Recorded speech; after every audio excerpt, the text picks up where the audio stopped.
abebembezi b'ekibiina kya FDC ekya Katonga bebembirwe wabira President w'ekibiina ekyo retired Colonel Dr. Kizza Besigye babandize kugiraho orukiiko hari Bellevue Guest House omu tawuni ya Kasese.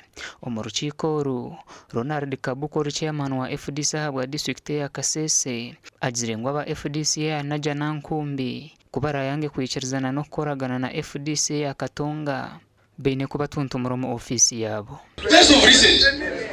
We held a district conference that had more than these people you see there. And the resolution is where? We begin with the reconciliation, Katonga and Naja Nankumbi.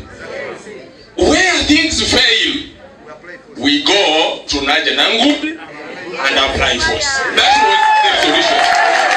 Dr. Kizza Besigye ahanshonga egi nagira ngu bamemba kwetorora ihanga ryona nubo bakire kusharamu icyo gukora. Of course, they have also said that if reconciliation is not possible, then we just mobilize the whole country to regain control of our headquarters.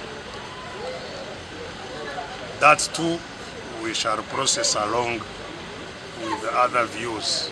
Bekitense cyabo bambagira ngo tukore reconciliation. Konka reconciliation obo bagigamba ngo tukore reconciliation tubagamba ke kwanga tukoreki. Ke kwanga nabagira ngo turumbe. No kurumba bakoremesa no koraki. Ngenda ngo buri omwe wena norya aronda abantu 10 baraye bembere. Abantu abo ni orabe kamanda wabo. Aba bahenderira hacishaye cya Nyakasanga aho bagizireho ikiganiro n'abatura. Welcome to Kasese. We are greatly humbled to truly have you this great evening in Kasese.